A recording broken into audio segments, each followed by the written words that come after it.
श्री शिवाय नमस्तुभ्यम। इस वीडियो में हम सुनेंगे कि यदि हम भगवान की कसम खा लेते हैं तो उससे क्या होता है। क्या भगवान की कसम खानी चाहिए और खानी नहीं चाहिए तो क्यों नहीं खानी चाहिए, और हमें क्या कसम खानी चाहिए। 1000 झूठ बोलने पर, 1000 कपट करने पर, 1000 बेईमानी करने पर, 1000 प्रपंच करने पर, 1000 बार किसी का दिल दुखाने पर भी जो पाप कर्म होता है, उस पाप कर्म का भी 1000 गुना व्यक्ति को पाप कब लगता है? जब वो अपनी भाषा में, बोलचाल की भाषा में जब कह देता है, मैं भगवान की कसम खा रहा हूं, मैं शंकर जी की कसम खा रहा हूं, मैंने ऐसा नहीं किया। शिव महापुराण की कथा कहती है सारे दोषों से मुक्ति मिल सकती है। गाली दे दी, उससे भी मुक्ति मिल सकती है। अपशब्द बोल दिया, उससे भी मुक्ति मिल सकती है। असत्य बोल दिया, उससे भी मुक्ति मिल सकती है। पर जब व्यक्ति व्यवहारिक की बातों में, बातचीत की बातों में, व्यापार की बातों में, एक दूसरे को रिझाने की बातों में जब कह देता भगवान की कसम मैंने ऐसा नहीं किया, मैं शंकर जी की कसम खा के बोलता हूं मैंने ऐसा कर दिया, मैं शिव जी की कसम खा रहा हूं मैंने ऐसा कर दिया। जब व्यक्ति अपनी व्यवहारिक की बातों में अपना बल मजबूत करने के लिए, अपना बल मजबूत करने के लिए, अपनी प्रबलता दिखाने के लिए जब भगवान की कसम खाता है, शंकर जी की सौगंध खाता है, वो समझ लेना कि उसकी एक जिंदगी नहीं, अगर वो 78 बार भी पृथ्वी पर जन्म लेता है तो दुख भोग। कसम खाने वाले होते हैं ना, जो ये कसम खाते हैं कि मैं भगवान की कसम खाऊं, मैं शंकर जी की सौगंध खाऊं कि मैंने ये कर दिया, मैंने वो। अपनी भाषा को सुधार लो, अपनी भाषा। सिरपुर की इस शिव महापुराण की कथा से, हाटकेश्वर महादेव की कथा से एक संकल्प लेकर जाना कि आज के बाद मैं अपनी भाषा में कभी भी भगवान की कसम नहीं खाऊंगा, शंकर की कसम नहीं खाऊंगा, शिव की कसम। हमारे कितने जन्म। एक बहू सास से कह देती है, मम्मी, सास ने पूछा तूने ऐसा कर दिया, मैं भगवान की कसम खा के बोलती हूँ मैंने ऐसा करा ही नहीं। तुमने एक कसम, जिस दिन तुमने शिव महापुराण की कथा को दिल से सुन लिया, जिस दिन भगवान शंकर की कथा को आपने चित्तवृत्ति से, हृदय से सुन लिया, उस दिन तुम्हें समझ में जाएगा कि कसम कभी नहीं खाना चाहिए, कसम कभी ना खाना।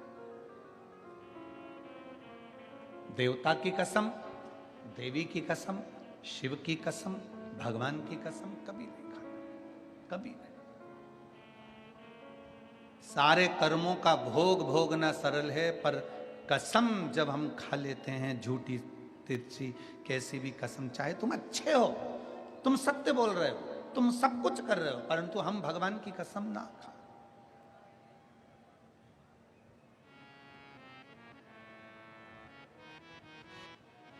जज के सामने भी जाकर खड़े होगे ना, तो जज भी नहीं कहेगा कि तुम भगवान की कसम खाओ, जज कहेगा इस गीता पर हाथ रखो, और गीता पर हाथ रखकर बोलो कि तुमने ऐसा किया। तुम गीता पर हाथ रखो, तुम शास्त्र का स्पर्श करो, तुम शास्त्र को छुओ, क्या तुमने ऐसा करा?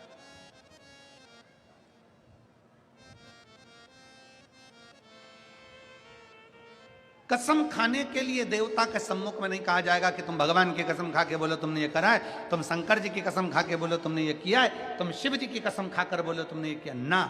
अपनी जिंदगी में एक सोच अच्छी लाइए कि मेरे मुख से कभी भी भूल से भी मैं शंकर जी की कसम नहीं खाऊंगी, क्योंकि उसकी कसम खा लिया तो जिंदगी में कितने भी जन्म ले लो, वो कर्म की गति कट नहीं सकती, तो कर्म का भोग कट नहीं सकता। गलती हो गई पूर्व में, हमसे गलती होती है, मनुष्य है, मानव की देह। कोई आकर हमसे कह दे कि गुरुजी आज तक मैंने जिंदगी में कोई गलती नहीं करी, आज तक मैंने जिंदगी में कोई गलती नहीं करी, तो हम उसको हाथ जोड़कर कहेंगे तेरा पैदा होना ही बेकार है। क्योंकि जो मनुष्य बनकर पैदा हुआ है वो गलती करता है, और गलती करता है तो संभलता है, और संभलता है तो आगे बढ़ता है। तूने गलती नहीं करी तो काहे का तू मनुष्य पैदा हुआ? मानव गलती का पुतला है, मनुष्य गलती का पुतला है। हमने पहले गलती कर ली, हमें नहीं मालूम था कि शंकर को जल कैसे चढ़ता है, हमको नहीं मालूम था कि बेलपत्र का प्रयोग कैसे होता है, हमको नहीं मालूम था कि शिव स्तुति कैसे होती है, हमारे स्मरण में नहीं था कि शंकर का भजन कैसा होता है। गलती हमसे हो गई, पूर्व में हो गई, पर अब हमने सीख लिया। अब हमको समझ में आ गया कि शंकर की सौगंध खाने का कर्म भुगतान किया। अब हमको समझ में आ गया कि भगवान की कसम खाने का भोग क्या भोगना पड़ता, कर्म गति का भोग क्या। अरे मत बुरे कर्म कर वरना पछताएगा, भगवान की आंखों से तू बच नहीं पाएगा, तू बच नहीं पाएगा। अरे ओ अज्ञानी मत करना, कर्म की गति का भोग क्या। माता कात्यायनी ने भगवान शिव जी से पूछा, क्या कर्म गति का भोग भोगना पड़ता है? क्यों नहीं? भगवान राम राजा दशरथ जी के घर में जन्म लिए। राजा दशरथ जी के घर में उनका प्रागट्य हुआ, पर उनको भी वन में जाना पड़ा।